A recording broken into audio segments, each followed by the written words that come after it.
आज राजस्थान पत्रिका के एक पेपर पे लिखा हुआ आया, देरी से आवेदन की सज़ा, होनहार अच्छे कॉलेज से वंचित। इस लाइन के पीछे कितना बड़ा स्कैम रीप चला रहा है, इसके ऊपर आज इस वीडियो के अंदर इन डिटेल बात करने वाला हूँ। क्या होता ना, एक लेवल होता है कि यार यहाँ तक सहन करते हैं, यहाँ तक सहन करते हैं, यहाँ तक सहन करते हैं। जब पानी सर से ऊपर निकल जाता है ना, तब बर्दाश्त नहीं होता। और एक्चुअली ये स्कैम 3-4 लेवल तक पहुँच चुका है अब। तो पहले अंगुली पकड़ रहे थे, फिर हाथ पकड़ा, अब कंधे पे बैठ के कान में मूतने लग गए ये लोग। तो इसी चीज़ को सामने रखते हुए आज की इस वीडियो के अंदर बात करने वाला हूँ। आगे आने वाले 8 से 10 मिनट लूँगा। 3 से 4 बड़े बड़े मेजर इश्यूज़ हैं, या हम बोलो कुछ स्कैम हैं, या कुछ इरेगुलरिटीज़ हैं, जिनको आप सबके सामने रखने की कोशिश करूँगा। एंड होपफुली आपको सबको जो मैं समझाना चाह रहा हूँ आप समझ जाओगे एट दी एंड। स्टार्ट करते हैं।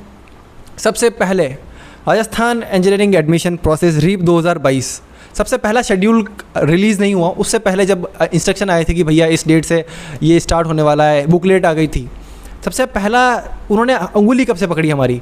सबसे पहले अंगुली पकड़ी उन्होंने एक सबसे गंदी स्कीम निकाली कि जेई की 20 परसेंटाइल वाले बच्चों को ज़्यादा प्रेफरेंस देंगे उन बच्चों से जिनके बोर्ड के अंदर 95 परसेंटेज से भी ज़्यादा मार्क्स आए थे।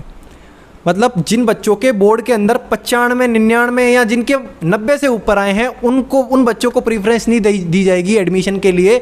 बाकायदा उन बच्चों को एडमिशन के लिए प्रेफरेंस दी जाएगी जिनके अंदर जेई मेंस के अंदर 20 परसेंटाइल। महोदय, जो आप ये बुकलेट डिज़ाइन करते हो, कोई अलग प्रकार का नशा मिल रहा है मार्केट के अंदर, या कौन सा नशा है ये जिसे आप लोग फूंक के इसको डिज़ाइन करते हो? आपको पता है 20 परसेंटाइल कितनी होती है नेगेटिव में? मतलब अगर यार बंदा 30-40 परसेंटाइल लाए तब तक तो उसको 0 मार्क्स डिक्लेयर होते हैं। वो बंदा जेई मेंस के अंदर जाके नेगेटिव मार्क्स लेके आ रहा है, आप उसको प्रेफरेंस दे रहे हो। बाकायदा उस बंदे के जो बोर्ड के अंदर 90-95 लेके आ रहा है, अपने डिस्ट्रिक्ट का, अपने सिटी का टॉपर है। चलो ये तो उन्होंने एक इरेगुलरिटीज़ होगी, कोई बात नहीं। जॉइंट एंट्रेंस एग्जाम के बेसिस पे आपको सारे एडमिशन लेने थे, इसलिए आपने उसका एक बेसिस बना लिया कि 20 परसेंटाइल वाले बच्चों को भी हम पहले प्रेफरेंस देंगे। अब बात करते हैं दूसरे पॉइंट की। आपने उंगली पकड़ी थी पहले स्टेप पे, अब दूसरा स्टेप पे हमारा हाथ पकड़ा, बच्चों का हाथ पकड़ा। एक्चुअली मैं तो इस रीप के अंदर मैं पिछले 3 साल से हूँ। अगर जिसको नहीं पता मैं बता देता हूँ, मैं पिछले रीप के राजस्थान के अंदर पिछले 3 साल से इस कंप्लीट प्रोसेस का सारा डिटेल इस यूट्यूब चैनल के माध्यम से स्टूडेंट्स को प्रोवाइड कराता हूँ। एंड हज़ारों बच्चे जितने भी रीप के अंदर आते हैं, उसमें से मेजोरिटी बच्चे मेरे को एक बार जानते हैं कि हाँ ये भाई वही है जो रीप के बारे में यूट्यूब पर वीडियो बताता है, और इसकी जो इन्फॉर्मेशन होती है वो 100% जेन्युइन होती है। दूसरा स्कैम आपने इस बार किया, अपवर्ड मूवमेंट को ही हटा दिया। जनाब एक बात बताइए, आपके सामने एक केस रखता हूँ। बच्चे को एक कॉलेज अलॉट करिए, आपने अपवर्ड मूवमेंट को हटा दिया, उसका एक क्या घटिया रिजल्ट आपके सामने निकल के आएगा आपको पता है? ये मैं बात कर रहा हूँ उन महाशय से जो CEG के वेबसाइट पे सब बैठे रहते हैं अपनी अपनी फोटो लगा कर। और मैं आगे बात करूंगा, आपसे कांटेक्ट करने की भी कोशिश करूंगा मैं। अगर आपको मेरे सवालों के जवाब हैं आपके पास, तो कृपया करके मुझे 1-on-1 कैमरे पे आइए और मैं सवाल पूछता हूं और आप जवाब दीजिए। एंड जो जितने भी बच्चों के साथ में आपने अन्याय किया उनको भी जवाब दीजिए। आगे बढ़ते हैं। कितने लाखों का स्कैम है ये, सब क्लियर करते हैं। दूसरा स्कैम जहाँ पे मैं बात कर रहा था आपकी अपवर्ड मूवमेंट का, आपने अपवर्ड मूवमेंट को ही शेड्यूल से हटा दिया। चलो शेड्यूल से हटाया अपवर्ड मूवमेंट को, किस बेसिस पे हटाया आपने? पहले ही आप सोच सकते हो कि लाइक अपवर्ड मूवमेंट क्यों हटाया? इतने सालों से भी चला ही आ रहा था ना, अब क्या ज़रूरत पड़ेगी उसको हटाने की? अगर आपने हटाया तो उसके बेसिस पे कुछ अल्टरनेटिव डिज़ाइन किया आपने? कुछ भी नहीं किया, कुछ भी नहीं किया। आपने राजस्थान का जो मेजोरिटी बच्चे हैं, रीप के अंदर 85% स्टूडेंट जो है राजस्थान के हैं, और उन 85% बच्चों के साथ आपने सिर्फ एक मौका दिया कि आपको जो कॉलेज मिल रहा है उसके अंदर लेनी है तो लो, नहीं तो जाओ। अगर एक बच्चे को अपनी फर्स्ट प्रेफरेंस मतलब एक ही राउंड है, और एक ही राउंड के अंदर जो कॉलेज अलॉट हो गया, अगर उसे वो पसंद नहीं आया तो वो कैसे चेंज करेगा? पहले अपवर्ड मूवमेंट हुआ करता था जिससे वो अपनी अपवर्ड के लिए लगाकर जितनी भी प्रेफरेंस उसको मिली उससे ऊपर वाली मिल जाती थी उसको। इनफैक्ट मैं 3 साल पहले इस चीज़ का रह चुका हूँ। मेरे को अपनी मनपसंद कॉलेज नहीं मिली थी पहले फर्स्ट राउंड के अंदर। सेकंड राउंड में अपवर्ड मूवमेंट के लिए लगाया था, तब जाके मेरे को अपनी मनपसंद कॉलेज के अंदर ब्रांच मिली थी। तो जनाब आप इस चीज़ को सोचिए कि जो बच्चे अपनी रैंक के हिसाब से जो कॉलेज लेना चाहते थे वो तो उनको मिल ही नहीं पाएगा। अब एक और बात, आपने अपवर्ड मूवमेंट लगा दिया, इसका एक क्विक सा बता देता हूँ आपको क्या क्या इसके घटिया इसके रिजल्ट निकल के आएंगे। बच्चे को आपको कॉलेज अलॉट हुआ, आपको मनचाही कॉलेज अलॉट नहीं हुआ, आप उस कॉलेज के अंदर जाओगे ही नहीं, रिपोर्टिंग ही नहीं करोगे, पैसे जमा नहीं कराओगे, डॉक्यूमेंट जमा नहीं कराओगे, आपकी सीट वहाँ पे विड्रॉल हो गई। मतलब सीट अलॉट ही नहीं हुई, एक्चुअली से विड्रॉल क्या हुई, सीट अलॉट नहीं हुई, वो सीट वैकेंट हो गई। अब वो सीट कहाँ पर भरने की बात कर रहे हैं, ये वहाँ से बात कर रहे हैं उसको स्पोर्ट राउंड से। अगर जनाब आपको ऐसी ही सीटें स्पोर्ट राउंड से ही भरवानी थी तो इस काउंसलिंग प्रोसेस को किस लिए कंडक्ट करवाया? ये सारे प्रोसेस को आप कॉलेज पे ही छोड़ दो ना, फिर आपको रीप की क्या ज़रूरत है? रीप इसलिए तो था कि भाई उनके मार्क्स के बेसिस पे उनको अच्छी कॉलेज के अंदर, एक अच्छी डिज़र्विंग कॉलेज के अंदर डिज़र्विंग ब्रांच मिले, लेकिन आपने उस अपवर्ड मूवमेंट को हटा दिया। मतलब एक तरीके से इस काउंसलिंग को काउंसलिंग ना करके आपने एक मेला बना दिया जिसके अंदर कुछ भी हो रहा है, अब कुछ भी। इसलिए मेरा भी, आप जानोगे पिछले 2 साल से मैं बहुत इंटरेस्ट से वीडियोस बनाता था रीप के अंदर। इस साल मैंने इतना इंटरेस्ट दिखाया नहीं, मेरा कुछ बिल्कुल कचरा कर दिया, इसको बिल्कुल कचरा कर दिया। जिस लेवल की काउंसलिंग AKTU करवाता है, जिस लेवल की काउंसलिंग MPDT करवाता है, जैक चंडीगढ़, जैक दिल्ली करवाता है, इनफैक्ट जोसा इतनी बेस्ट लेवल की काउंसलिंग करवाता है, आपने राजस्थान के अंदर मजाक बना के रख दिया उसका। मजाक, गिनती की तो 5 कॉलेज हैं और 5 कॉलेज के अंदर भी आपने खाटा बना दिया, एकदम कुछ नहीं किया, ख़त्म हो गया सब। ओके, ये तो 2 थी। अब तीसरी बात बताता हूँ, ये कंधे पे बैठ के कान में कैसे मूत रहे हैं। मेरी भाषा पे मत जाना, मैं आज थोड़ा सा ऐसा ही हूँ, लेकिन जो हकीकत है वो आपके सामने रख रहा हूँ। स्टूडेंट्स, आपको इस चीज़ का ध्यान होना चाहिए कि आपके साथ किस लेवल का स्कैम और कितने लेवल का स्कैम कर रहे हैं। चलो एक स्टूडेंट्स के बारे में बात करता हूँ मैं। आज 28 अगस्त आपकी लास्ट डेट थी पहले वाले शेड्यूल के अकॉर्डिंग फॉर्म फिलिंग की। आपने उस शेड्यूल को बढ़ा के 15 दिन एक्सटेंड कर दिया कि भाई हम 14 तारीख तक उस चीज़ को है फॉर्म फिलिंग एक्सटेंड करेंगे। क्या आपने कहीं पे भी मेंशन किया कि उन बच्चों का क्या होगा, क्या उनकी नई रैंक आएगी? आपने कहीं भी मेंशन किया उस चीज़ का? नहीं किया। आपने डेट क्यों बढ़ाई? आपको एक सिंपैथी गेन करनी थी कि हाँ, जो बच्चे JEE एडवांस की प्रिपरेशन कर रहे थे, जो रीप के अंदर पार्टिसिपेट नहीं कर पाए, वो कहीं ना कहीं इसके अंदर पार्टिसिपेट कर ले और उनको कहीं ना कहीं अच्छी कॉलेज डिज़र्व हो जाए। लेकिन इस चीज़ का आपने ध्यान कहाँ रखा? आपने इस चीज़ का क्या ध्यान, इन्होंने क्या किया, जो बच्चे 28 अगस्त से पहले जिन्होंने रजिस्ट्रेशन किया था, उनकी मान लीजिए उनके अंदर 10,000 बच्चे जो थे उन्होंने रजिस्टर किया।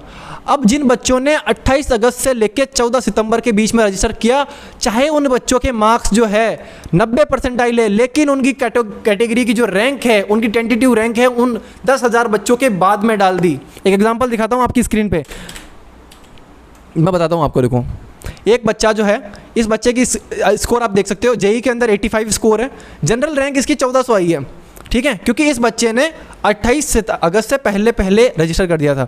दूसरा बच्चा है, इसकी स्कोर देखिए आप, यहाँ पे 91 परसेंटाइल है, लेकिन इसकी रैंक आई है जनरल के अंदर 11,000। भाई साहब, क्या 1100 और क्या 11,000? आपने इस बच्चे को कहाँ उठा के फेंका, आपको पता है? ये कितना डिजर्विंग कैंडिडेट था, 11,000 बाय रैंक। मतलब ये एक ऐसा बच्चा रहेगा जो जिनका JEE mains cut off clear भी नहीं थी, उससे भी नीचे उठा के डाल दिया आपने। फिर आपने ये 14 दिन किस लिए खोले? क्यों खोले मैं बताता हूँ आपको। इसका भी एक रीज़न है, सॉलिड रीज़न है, मैं बता रहा हूँ। इनके पास कोई आंसर नहीं है, कोई भी जवाब नहीं इनके पास। मैंने 1000 बार इनको मेल कर दिया, मैंने 1000 बार इनको कॉल कर दिया, कोई रेस्पॉन्स ही नहीं है भाई साहब। इन्होंने ये इसलिए किया क्योंकि डेट एक्सटेंड करने के बाद इनके पास नंबर ऑफ़ फॉर्म्स जो है वो 1300 फॉर्म्स इनके पास नए निकल के आए। अब एक बच्चे से अगर ये 300 रुपये भी ये चार्ज करते हैं तो 1300 फॉर्म के पीछे हो गए 3,90,000 रुपये। अब इनको पता है कि 3,90,000 तो हमारे पास जेब में आ गए, लेकिन बच्चों को क्या दिया आपने? टुनटुना, झुंझुना। कुछ तो शर्म करते जनाब, कुछ तो। वो बच्चे 10वीं के बाद में 2 साल कोटा रह के आ रहे हैं, जिन बच्चों के अंदर ये जो बच्चा कर रहा हूँ जिसके अंदर 91 परसेंटाइल आई है, इसके अंदर फिजिक्स केमिस्ट्री मैथ्स के अंदर 100 मार्क्स हैं इसके, जेन्युइनली 100 मार्क्स हैं इसके। इस बच्चे पे क्या बीत रही होगी? और ये तो एक एग्जाम्पल है, ऐसे 50 एग्जाम्पल नहीं, 1300 एग्जाम्पल है। उन 1300 बच्चों के साथ तो आपने अन्याय कर दिया। अब जनाब एक और चीज़, ये तो थी आपकी इन फीस का स्कैम था। अब आपने करा क्या है, आपको पता है क्या? अगर इन बच्चों की, इन 1300 बच्चों को आपने लिया है तो इन 1300 के साथ तो स्कैम हो गया, लेकिन वो पुराने बच्चे थे जो अपवर्ड मूवमेंट के अंदर पार्टिसिपेट नहीं कर रहे थे, उनके साथ भी एक तरीके का आपने स्कैम ही किया। उनका भी कुछ है ही नहीं आपके पास। अगर आपको कुछ ढंग से करना ही था तो इन 1300 बच्चों की रैंक लेके उन पुराने जितने 10-12 हज़ार बच्चे थे उनके साथ मिक्स करके एक नई शफल करके और एक नई रैंक निकाल के देते। लेकिन यहाँ पे सब कुछ गुड़ गोबर कर दिया है। मैं रीप के जो वेबसाइट पे जिन सर की फ़ोटो लग रखी है, डॉक्टर मनीष जी, आपसे एक रिक्वेस्ट करना चाहता हूँ, अगर आप इस वीडियो को देख रहे हैं, एंड ऑब्वियसली देख ही रहे हो क्योंकि कोई किसी से छुपता नहीं है, यहाँ मेरी कॉन्टैक्ट डिटेल्स दिख रही है आपको, आप मेल कीजिए। आप अगर इन सब के जवाब आपके पास हैं तो आप मेल कीजिए, मैं आपके साथ 1-on-1 वीडियो पे आना चाहता हूँ। एंड आपके इन सारे क्वेश्चंस को लेके क्या जवाब है मैं आपको आपके सवाल स्टूडेंट्स तक पहुँचाना चाहता हूँ, क्योंकि ये चेहरा मेरा खुद का चेहरा और इस चैनल का चेहरा राजस्थान के इंजीनियरिंग एडमिशन प्रोसेस रीप 2022 के अंदर सबसे बड़ा चेहरा है। एंड नंबर ऑफ़ स्टूडेंट्स जितने जुड़े हुए हैं, आई डोंट थिंक सो कि कितने और चैनल से जुड़े हुए हैं मुझे नहीं पता, लेकिन इस चैनल से ऑलमोस्ट सारे कैंडिडेट्स रीप के जुड़े हुए हैं। तो प्लीज़ एक बच्चों की खातिर मैं आपसे एक छोटी सी रिक्वेस्ट कर रहा हूँ कि आप आइए और हमारे साथ इन सवालों के जवाब दीजिए। ये क्या आपने गंद मचा रखी, इसके बारे में हमारे सामने बात कीजिए। और स्टूडेंट्स, आपसे भी छोटी सी रिक्वेस्ट है, जितने भी आप मेल कर सको, जितने भी मैसेज कर सकते हो, जितने भी कॉल कर सकते हो, जो भी आपसे हो सके आप इन तक हमारी दरख्वास्त पहुँचाने की कोशिश करें। इस वीडियो को शेयर करें। किस लेवल का स्कैम राजस्थान इंजीनियरिंग एडमिशन के प्रोसेस के अंदर हो रहा है, वही राजस्थान इंजीनियरिंग एडमिशन प्रोसेस जिसके अंदर स्टेट का सबसे बड़ा इंजीनियरिंग कॉलेज जुड़ा हुआ है, वही स्टेट के बेहतरीन गवर्नमेंट कॉलेजेस के अंदर एडमिशन लेने का मौका दिया जाता है एक ही इस काउंसलिंग से। तो इसी के अंदर आपने गुड़ गोबर कर दिया, तो फिर क्या मतलब इस एडमिशन प्रोसेस का, क्या मतलब इस काउंसलिंग का। फिर तो बच्चे प्राइवेट कॉलेज के अंदर जैसे एडमिशन लेते हैं वैसे स्पोर्ट राउंड में जाके एडमिशन ले लेंगे। और एक बच्चा कहाँ जाएगा, आपको पता है स्पोर्ट राउंड आज यहाँ पे हो रहा है तो सेम डे किसी और कॉलेजेस के अंदर भी होता है। अगर एक बच्चा, मान लीजिए 3 कॉलेजेस गवर्नमेंट है, RDU, CTI और MBM, अगर एक बच्चे को मनचाही कॉलेज, मनचाही ब्रांच अपने टेंटेटिव रैंक के अकॉर्डिंग नहीं मिली, तो अगर उसको स्पोर्ट राउंड के अंदर पार्टिसिपेट भी करना है तो एक बच्चा एक ही दिन पे 3 जगह कैसे प्रेजेंट होगा, कैसे 3 जगह अपने डॉक्यूमेंट्स लेके जाएगा। और क्या गारंटी है कि अगर वो जिस कॉलेज में जाता है उस कॉलेज में उसको ब्रांच अलॉट होगी या नहीं होगी, क्या गारंटी है इस चीज़ की। तो महाशय, अगर हो सके तो अपवर्ड मूवमेंट को हाथ जोड़ के निवेदन है, आप वापस चालू कीजिए और इन बातों पे थोड़ा सा गौर कीजिए, नहीं तो ये काउंसलिंग नहीं, सिर्फ और सिर्फ एक फर्जीवाड़ा रह के रह जाएगा। ठीक है जनाब, वह शब्द नहीं है मेरे पास आज कहने के लिए, बस ये जिनके फर्जीवाड़े थे कुछ बहुत दिनों से नोटिस कर रहा था, लेकिन अब एक लेवल होता है, एक समंदर, एक बाल्टी भर जाती है, घड़ा भर जाता है, वो घड़ा बस उभरने वाला आ गया, वो स्टेज आ गई, अब मेरे से नहीं रहा गया।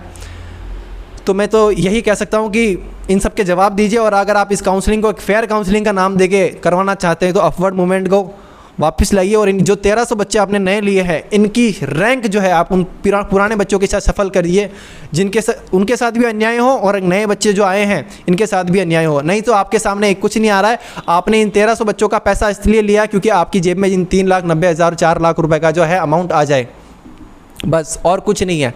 आपको 15 दिन फॉर्म खोलने का आपका एक ही मोटो था कि आपके जेब में सिर्फ ये 4 लाख रुपए आ जाए ऑन, बस इतना ही था और कुछ नहीं था आपका मोटो, अगर आप यही स्कीम को लागू करके रखते हो तो।